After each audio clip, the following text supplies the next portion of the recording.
જય સ્વામિનારાયણ વિદ્યાર્થી મિત્રો, આજે આપણે એકાઉન્ટ ભાગ 1 છે, ધોરણ 12 કોમર્સ, એમાં ચેપ્ટર 7 છે ભાગીદારી પેઢીનું વિસર્જન, એનો અભ્યાસ કરીશું. વિભાગ છે પ્રશ્નો અને ગુણ. આનું જે ગુણભાર છે આપણે ટોટલ જોઈએ તો 8 માર્કનું છે. કે વિભાગ એ છે એમાં 1 પ્રશ્ન 1 ગુણનો, બી છે એમાં 1 પ્રશ્ન 1 ગુણનો, અને વિભાગ સી છે એમાં 2 પ્રશ્ન 2 એટલે 2 પૂછાશે એટલે 3 ગુણનો 1 એટલે ટોટલ 6 ગુણ થશે. એટલે ટોટલ છે આપણે જોઈએ તો 8 ગુણ હશે. હવે આપણે શરૂઆત કરીએ દાખલાની. તો એ પહેલાં થોડીક થિયરી છે તમને સમજાવી દઉં. તો એમાં આપણે જોઈએ તો મામીની ખાતાનો એટલે કે માલ મિલકત નિકાલ ખાતાનો જે નમૂનો છે એનો અભ્યાસ કરીએ. કે દાખલા તરીકે એમ કીધું હોય કે પરચુરણ મિલકતો ખાતે અને જોગવાઈઓ. તો આવી રીતે તમને હેડિંગ છે અહીંયા બધા આપેલા છે. આપણે જુઓ, રોકડ બેંક ખાતે છે એનો નિકાલ કરવાનો હોય છે આપણે. તો માલ મિલકત નિકાલ ખાતાનો નમૂનો છે તો એમાં જોઈએ સૌપ્રથમ આ ઉધાર હશે અને જમા હશે. વિગત રકમ રૂપિયા, વિગત રકમ રૂપિયા. તો સૌપ્રથમ જોઈએ આપણે પરચુરણ મિલકતો ખાતે. એમાં આમનો નંબર છે એટલે ટૂંકમાં એ આપણને અહીંયા આમનો અલગ અલગ ઉદાહરણ વ્યક્તિગત રીતે આમ શીખવાડેલું છે. તો એમાં આપણે જોઈએ અહીંયા કે જમીન મકાન છે, આ ટીક માર્ક એટલે કે અહીંયા આપણે કોઈ બી રકમ લખવાની હોય છે. પછી પ્લાન્ટ યંત્ર, ફર્નિચર, રોકાણો, દેવાદારો, લેણી હુંડી, અન્ય મિલકતો.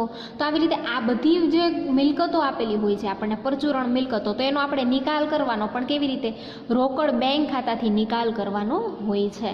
હવે આપણે રોકડ બેંક ખાતે નિકાલ કરવાનો, દાખલા તરીકે એમ કીધું જમીન મકાન છે એ બતાવેલા છે આવી રીતે, બરાબર, કોઈ બી રકમ હોય અને એનો જે વેચાણ કરીએ અને એની જે ઉપજ છે આટલા 1000 થઈ. તો આવી રીતે એક ઉદાહરણ લઈએ કે દાખલા તરીકે અહીંયા જમીન મકાન કીધું છે તો એની ઉપજ કિંમત કીધી હોય આપણને, માનો કે અહીંયા 50,000 કીધું હોય, તો એનું જે ઉપજ કિંમત છે એ કીધી હોય માનો કે અહીંયા 30,000 લઈએ આપણે. તો આવી રીતે હોય માનો કે 30,000 અને અહીંયા છે જમીન મકાન 50,000. તો આવી રીતે અહીંયા શું હોય કે માલ મિલકત નિકાલ ખાતે ઉધાર તે જમીન મકાન ખાતે શું થશે? જમા થશે 50,000. હવે આ જે જમીન મકાન કીધું છે એનો આપણે અહીંયા નિકાલ કરવાનો એટલે કે રોકડ બેંક ખાતે કોઈ બી મિલકત લઈ શકીએ. આપણને આ ખાલી ઉદાહરણ માટે ટૂંકમાં કીધું છે. હવે માનો કે અહીંયા 30,000 એની ઉપજ કિંમત કીધી, તો માલ મિલકત નિકાલ ખાતે જમા, તો જે અંદરનું છે રોકડ બેંક ખાતે ઉધાર. આવી રીતે સૌપ્રથમ આપણે શું લખશું? ઉધાર બાકી લખશું એટલે કે માલ રોકડ બેંક ખાતે ઉધાર 30,000 તે માલ મિલકત નિકાલ ખાતે. આવી રીતે આપણે જોઈએ બધા ઉદાહરણો. રોકડ બેંક ખાતે દેવાની ચૂકવણી છે કીધું છે. પછી ભાગીદારના મૂડી ખાતે એટલે કે ભાગીદારે સ્વીકારેલ દેવા. પછી કીધું છે રોકડ બેંક ખાતે એટલે કે નહીં નોંધાયેલ કોઈ પણ જવાબદારી હોય તો એની ચૂકવણી કરવાની. રોકડ ખાતે કીધું છે એટલે કે રોકડ બેંક ખાતે કે વિસર્જન ખર્ચ હોય કોઈ પણ તો એની ચૂકવણી કીધી છે. ભાગીદારના મૂડી અથવા ચાલુ ખાતે એટલે કે ભાગીદારનું જે મહેનતાણું હોય છે એ. ભાગીદારોના મૂડી અથવા તો ચાલુ ખાતે એટલે કે માલ મિલકત નિકાલ ખાતાની જે નફાની વહેંચણી હોય છે એની આપણે અહીંયા દર્શાવવાનું હોય છે. પછી જોગવાઈઓ કીધી છે, આમ નોંધ કીધી છે એટલે કે જોગવાઈઓ છે માનો કે ખાલખાદ અનામત છે, ઘસારા ફંડ છે. પછી આગળ કીધું છે ભાગીદારે ટૂંકમાં કોઈ પણ દેવાદાર લેણી હુંડી છે, વટાવ અનામત છે એ દર્શાવવાનું હોય. પરચુરણ દેવા ખાતે અહીંયા કોઈ પણ મિલકતો છે, એવી રીતે જવાબદારીઓ આપી છે આપણને કે લેણદારો ખાતે છે, લેણદારો છે, દેવી હુંડી છે, બેંક ઓવરડ્રાફ્ટ છે, કારીગર નફા ભાગ ભંડોળ છે, ચૂકવવાના બાકી ખર્ચા છે. તો આવી રીતે બધી વિગતો આપણને આપેલી હોય છે. આગળ કીધું છે રોકડ બેંક ખાતે એટલે કે મિલકતોનું વેચાણ, એટલે આનો નિકાલ આવી રીતે અહીંયા કરશું. પછી છે દેવા છે એનો નિકાલ અહીંયા કરશું. રોકડ બેંક ખાતું હેડિંગ આપવાનું અને નિકાલ છે અહીંયા કરવાનો કોઈ પણ દેવાની ચૂકવણી હોય એ. આગળ કીધું છે ભાગીદારના મૂડી ખાતે એટલે કે ભાગીદારે કોઈ પણ લોન લીધી હોય એ. રોકડ બેંક ખાતે ઉધાર થશે એટલે કે નહીં નોંધાયેલ મિલકતો એનું વેચાણ. ભાગીદારોના મૂડી અથવા તો ચાલુ ખાતે અને માલ મિલકત નિકાલ ખાતાની જે ખોટ હોય તો એની વહેંચણી છે. આ બધું આપણે કરવાની છે. તો આવી રીતે નમૂનો આપણને આપેલો છે. હવે આપણે શરૂઆત કરીએ દાખલા નંબર 6. તો એમાં આપણને કીધું છે કે એ અને બી છે પેઢીની કુલ મિલકતો છે એ રૂપિયા કેટલી કીધી છે? 1,50,000ની છે. તેમાં રોકડ રૂપિયા 10,000 સમાયેલી છે. પેઢીની ચોખ્ખી મિલકતો રૂપિયા કેટલી છે? 1,00,000ની છે. મૂડી અને અનામતનું પ્રમાણ કેટલું કીધું છે? 4:1 કીધું છે. અને આગળ જોઈએ આપણે કે મૂડી છે એમાં કીધું છે કે બીની મૂડી છે એ એની મૂડી એ કરતાં એની મૂડી છે કેટલા હજાર વધુ છે? રૂપિયા 20,000 વધુ છે. અને મામીની ખાતાની ખોટ છે એ રૂપિયા 20,000 થયેલ છે. એટલે કે ટૂંકમાં માલ મિલકત નિકાલ ખાતાની ખોટ આપણને આપેલી છે. પેઢીનું વિસર્જન કર્યું અને શરૂનું પાકું સરવૈયું બનાવી અને એ અને બીની શરૂઆતની મૂડી શોધો. એટલે કે પેઢીનું શું થાય છે? વિસર્જન થાય છે. તો આપણે એવું કીધું છે કે શરૂઆતની જે મૂડી છે એ પણ શોધવાની છે. તો આપણે આ સરવૈયું બનાવીએ પહેલાં આપણે થોડી ગણતરી કરવી પડશે. તો એ આપણે ગણતરી કરી લઈએ.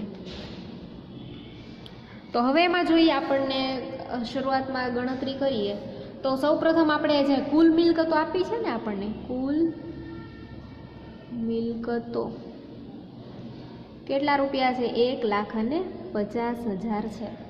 તો આપણે અન્ય મિલકતો શોધવી હોય અન્ય મિલકતો તો આપણને રકમમાં આપ્યું છે જુઓ કે કુલ મિલકતો 1,50,000 છે, એમાં રોકડ 10,000 સમાયેલી છે.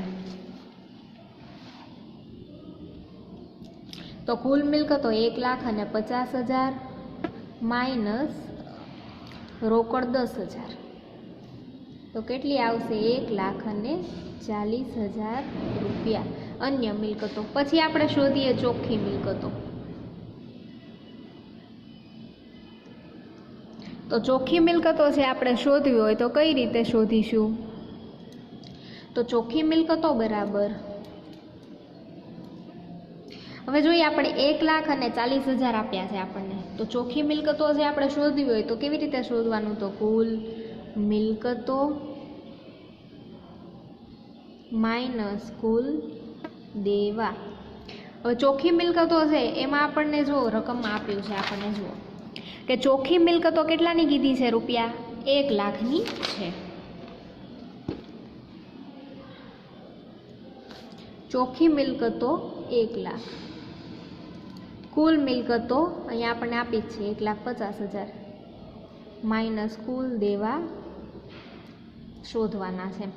તેથી 1,00,000 છે અને 1,50,000 આપણે કુલ દેવાને કરતા બનાવી લઈએ. તો કુલ દેવા બરાબર 1,50,000 માઇનસ 1,00,000. આપણે અહીંથી જોઈએ 1,50,000 માઇનસ 1,00,000, તેથી કુલ દેવા બરાબર રૂપિયા 50,000. હવે આપણે પછીની ગણતરી કરીએ કે કુલ મિલકતો પણ આપણને આપેલી છે. હવે મૂડી અને અનામત શોધવું પડશે. તો મૂડી પ્લસ અનામત પ્લસ કુલ દેવા બરાબર કુલ મિલકતો. તો હવે મૂડી પ્લસ અનામત છે આપણને ખબર નથી, આપણને એનું ખાલી પ્રમાણ આપેલું છે. તો એ આપણે શોધીએ કે મૂડી પ્લસ અનામત પ્લસ કુલ દેવા કેટલા કીધા છે? 50,000 બરાબર કુલ મિલકતો 1,50,000. તેથી મૂડી પ્લસ અનામત બરાબર 1,50,000 માઇનસ 50,000. તેથી મૂડી પ્લસ અનામત બરાબર 1,50,000 માઇનસ 50 1,00,000 આવશે.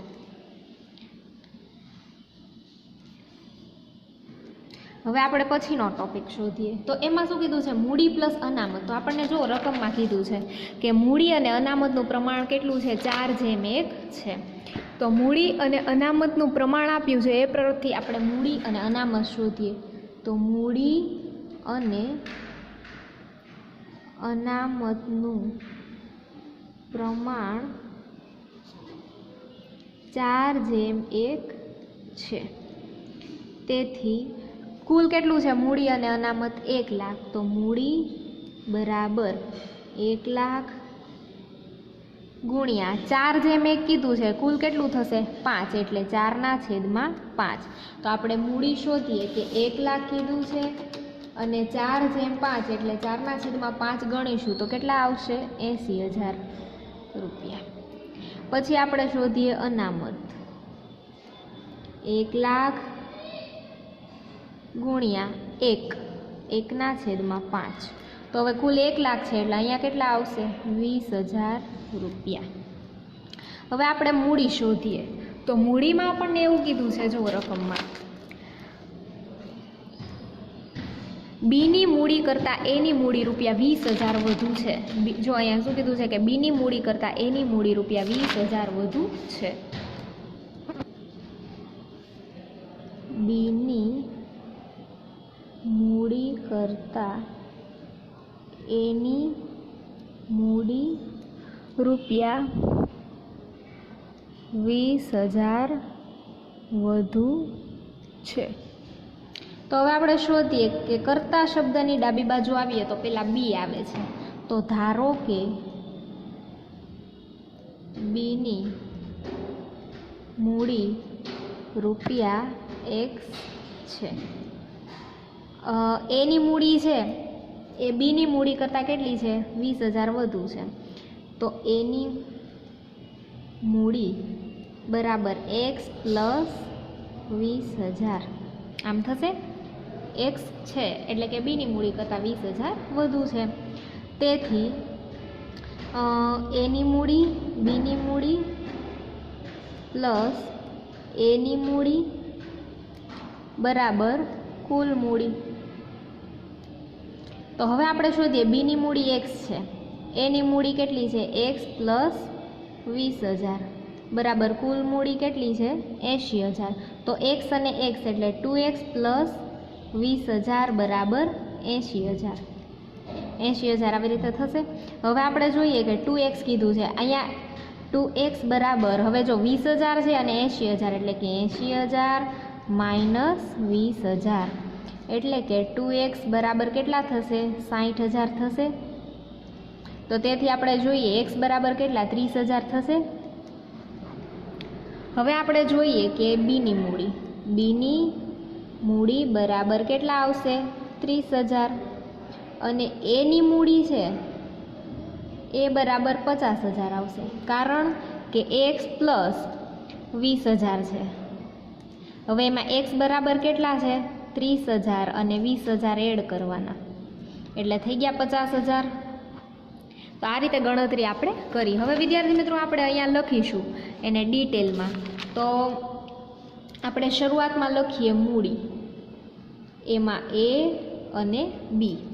આપણે જોયું કે એની મૂડી કેટલી છે? 50,000 અને બીની 30,000. એની મૂડી કેટલી છે? 50,000 અને બીની મૂડી 30,000 એટલે કુલ મૂડી કેટલી થશે? 80,000. પછી આપણે જોયું કે કુલ મિલકતો, અન્ય મિલકતો કેટલી છે? 1,40,000 અને રોકડ 10,000. તો આપણે અહીંયા લખીએ અન્ય મિલકતો. અન્ય મિલકતો કેટલી? 1,40,000 અને રોકડ 10,000. હવે આપણે પછીનું શોધ્યું છે જે દેવા. તો દેવા કેટલા કીધા છે? 50,000 એ લખવાના છે અને અનામતનું પ્રમાણ છે આપણને 20,000 મળેલું છે. દેવા છે 50,000, અનામતનું પ્રમાણ 20,000. તો એની આપણે ગણતરી કરીએ. હવે લખીશું આપણે અહીંયા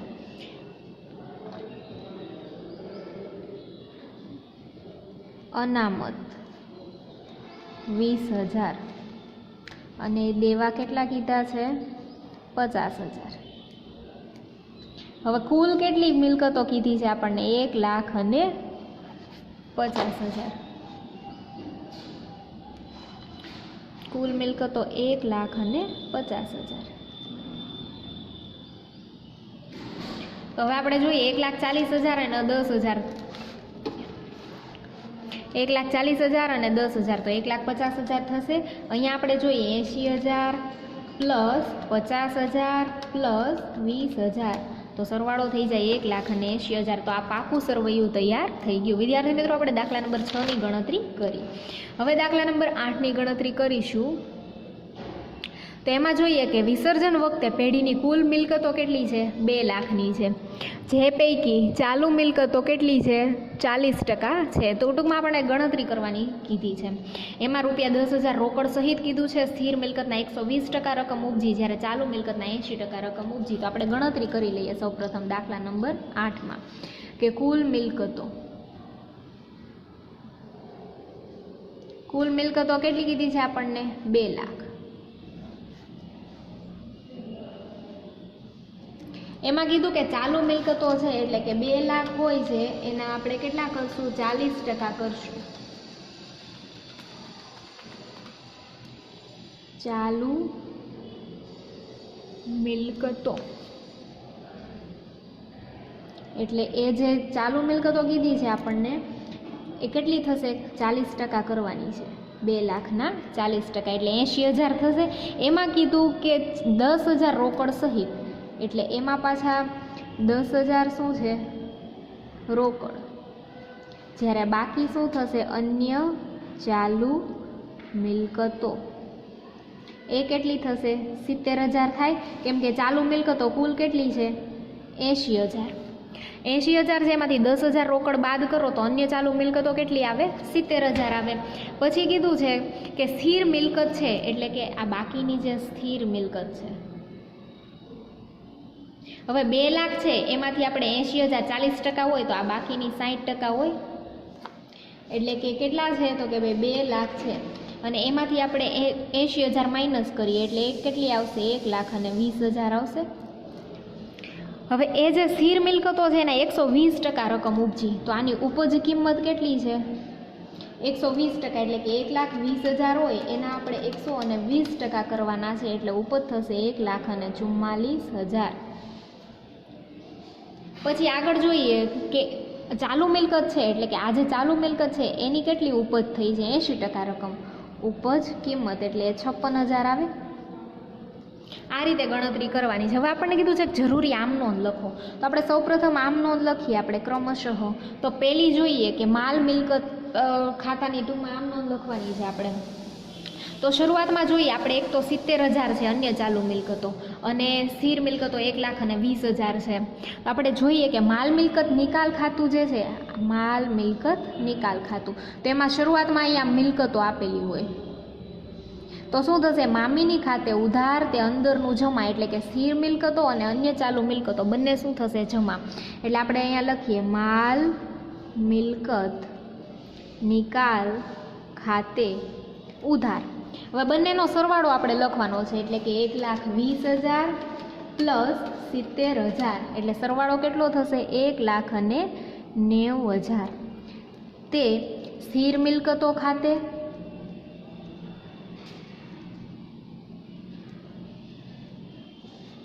$1,20,000, તે અન્ય ચાલુ મિલકતો ખાતે કેટલા છે 70,000. આ રીતે બાબત જે લખશું મિલકતોના ખાતા બંધ કરી માલ મિલકત નિકાલ ખાતે લઈ ગયા તેના. પછી બીજી આમ નોંધ, માલ મિલકત નિકાલ ખાતે પણ એની ઉપજ કિંમત હવે આપણે જોવાની છે. તો કેટલી છે 56,000 છે, એક 1,44,000 છે અને પછી છે 56,000 છે.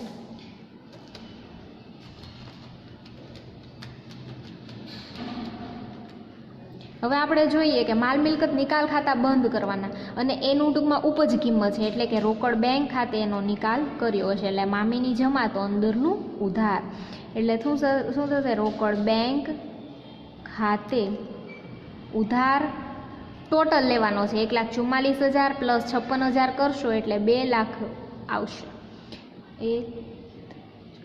2 લાખ. તે માલ મિલકત નિકાલ ખાતે બાબત છે.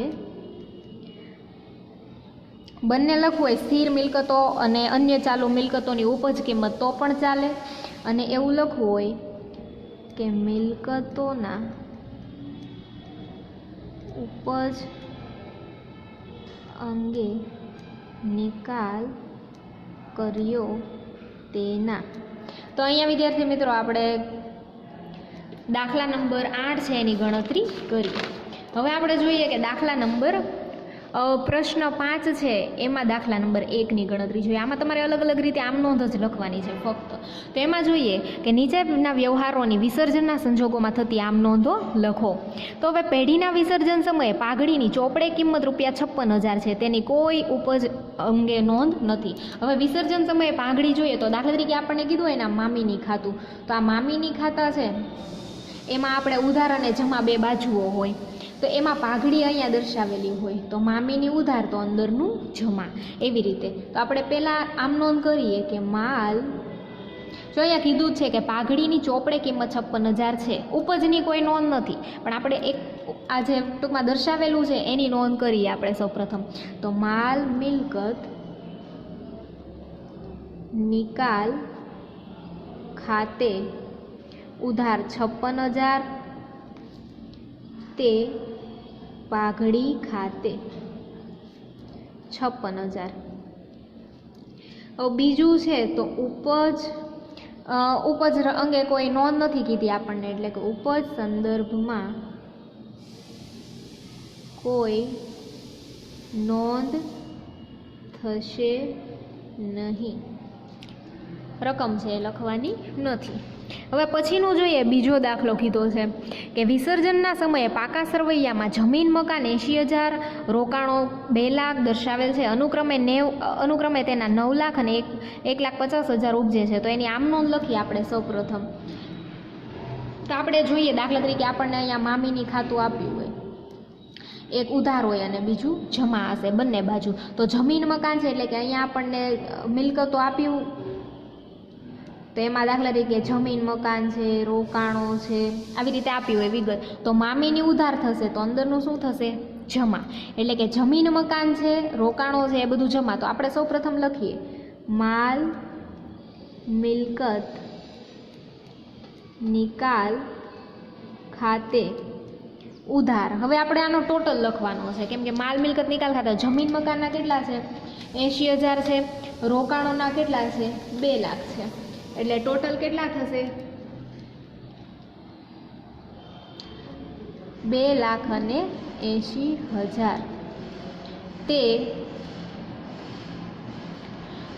શું કીધું છે આપણને? જમીન મકાન. જમીન મકાન ખાતે 80,000, તે રોકાણો ખાતે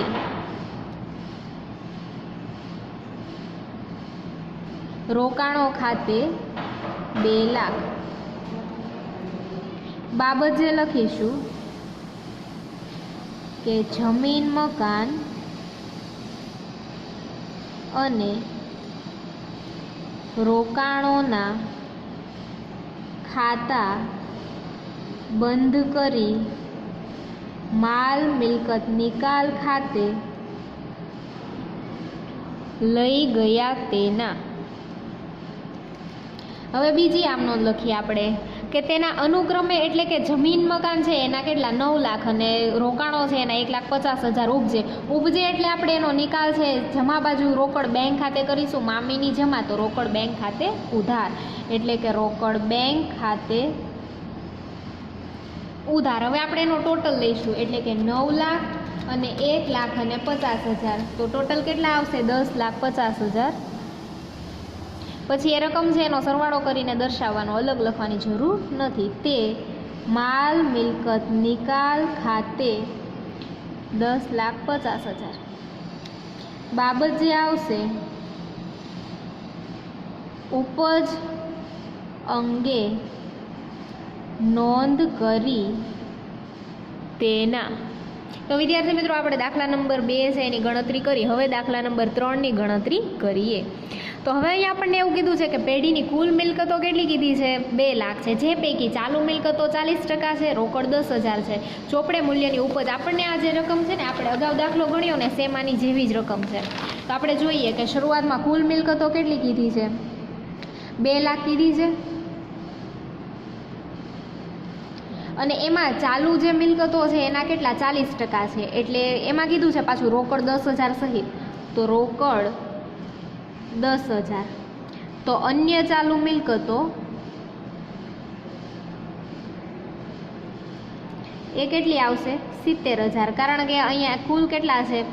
80,000 છે ચાલુ મિલકતોના. હવે આપણે એમાં જોઈએ સ્થિર મિલકતો, તો એનું આપણને કીધું નથી કાંઈ, એટલે અહીંયા સ્થિર મિલકતો એની કાંઈ નોંધ કરવાની જરૂર નથી. પણ આપણે ખાલી લખીશું ખરી કે જે ટોટલ છે 2 લાખ, એના કેટલા? 80,000 માઇનસ કરો તો 1,20,000 સ્થિર મિલકતો રહેશે. તો આપણે અહીંયા પહેલાં એની નોંધ કરીએ.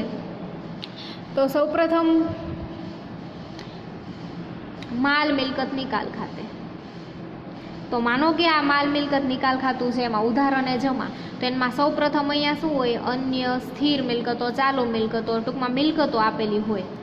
તો મામીની ઉધાર તો અંદરનું જમા. તો આવી રીતે આપણે નોંધ કરીએ કે માલ મિલકત નિકાલ ખાતે ઉધાર કેટલા થશે, 1,90,000, ટોટલ 1,20,000 અને 1,70,000. તે સ્થિર મિલકતો ખાતે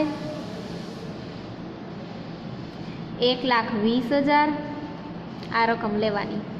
તે અન્ય ચાલુ મિલકતો ખાતે 70,000.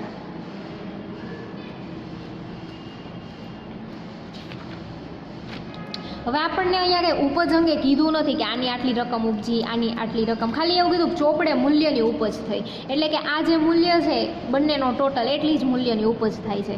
એટલે રોકડ બેંક ખાતે ઉધાર 1,90,000, તે માલ મિલકત નિકાલ ખાતે 1,90,000. તો આવી રીતે વિદ્યાર્થી મિત્રો આપણે દાખલા નંબર 3ની ગણતરી કરી. હવે આપણે દાખલા નંબર 4ની ગણતરી કરીએ. તો હવે જોઈએ કે ચોપડે પાઘડી દર્શાવેલ નથી, છતાં વિસર્જન સમયે તેના વેચાણના ₹50,000 ઉપજે. હવે જોઈએ આપણે કે મામીની નિકાલ ખાતું હોય, ટૂંકમાં એમાં ઉધાર બાજુ આપણને પાઘડી બતાવેલી હોય છે, મામીની ઉધાર તો અંદરનું જમા, એવી રીતે કીધું, પણ એ ખરેખર પાઘડી નથી દર્શાવેલી. આપણે જોઈએ દાખલા તરીકે મામીની ખાતું હોય તો એમાં ઉધાર અને જમા, અહીંયા પાઘડી હોય, તો આ ખરેખર દર્શાવેલી નથી. એટલે કે વિસર્જન સમયે શું કીધું કે ચોપડે પાઘડી નથી દર્શાવેલી, છતાં એનું જે વેચાણ કરો છો, એટલે કે રોકડ બેંકે તમે એનો નિકાલ કરો છો, તો એના કેટલા ઉપજે છે, 50,000 ઉપજે છે.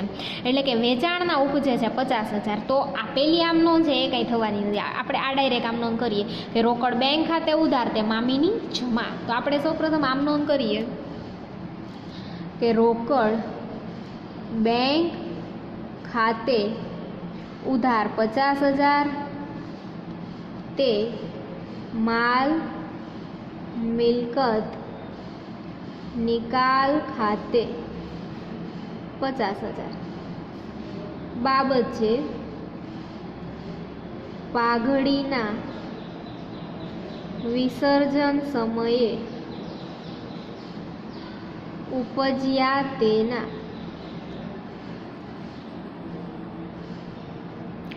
હવે આપણે પછીનો દાખલો જોઈએ, દાખલા નંબર 5,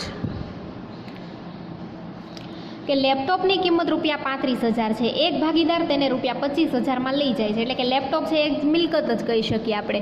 તો એની નોંધ પણ આપણે સેમ એવી રીતે જ કરશું. સૌપ્રથમ કે માલ મિલકત નિકાલ ખાતે, હવે જોઈએ 35,000 કીધું, લેપટોપ કેવી રીતે આમ જ દર્શાવેલું હોય ને, મિલકત છે, મામીની ઉધાર તો અંદરનું જમા, તો તે લેપટોપ ખાતે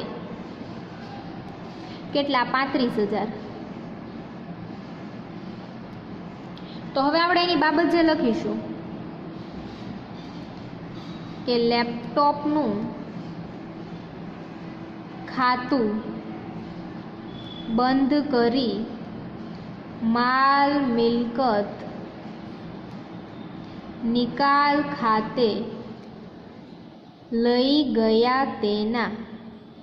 હવે આપણે બીજી છે આમ નોંધ એ કરીશું કે તેને એક ભાગીદાર 25,000 લઈ જાય છે. એટલે કોઈ પણ ભાગીદાર છે એને લઈ જાય છે, તો ભાગીદાર લઈ જાય છે તો એના ખાતે કરવાનું. એટલે કે જે ભાગીદાર લઈ જાય છે, દાખલા તરીકે આપણને નામ નથી આપ્યું તો આપણે ડેશ રાખશું. ભાગીદારના મૂડી ખાતે ઉધાર રકમ આવશે 25,000, તે માલ મિલકત નિકાલ ખાતે 25,000. બાબત છે ભાગીદાર લેપટોપ લઈ ગયા તેના. તો તો વિદ્યાર્થી મિત્રો આપણે દાખલા નંબર 5 છે એની ગણતરી કરી. હવે દાખલા નંબર 6ની ગણતરી કરીએ કે એક ભાગીદાર તેના શ્રીમતીજીની પેઢીને આપેલ લોન છે ₹40,000 ચૂકવવાનું સ્વીકારે છે. એટલે કે લોન કોની? શ્રીમતીજીની છે, ટૂંકમાં પેઢીને આપેલ. તો આપણે નોંધ કેવી રીતે કરશું? શ્રીમતીજીની લોન ખાતે ઉધાર 40,000. તે એક ભાગીદાર કીધું, નામ નથી આપ્યું, એટલે કોઈ પણ ભાગીદાર છે, જવાબદારી સ્વીકારે છે ટૂંકમાં ડેશ ભાગીદારના મૂડી અથવા તો ચાલુ ખાતે 40,000 બાબત છે ભાગીદાર શ્રીમતીજીની લોન ચૂકવવાનું સ્વીકારે તેના. તો આ રીતે વિદ્યાર્થી મિત્રો આપણે દાખલા નંબર 6ની ગણતરી કરી. હવેનું પછીનું જે દાખલા નંબર 7થી આપણે નેક્સ્ટ વિડીયો લેક્ચરમાં રાખીશું. જય સ્વામિનારાયણ.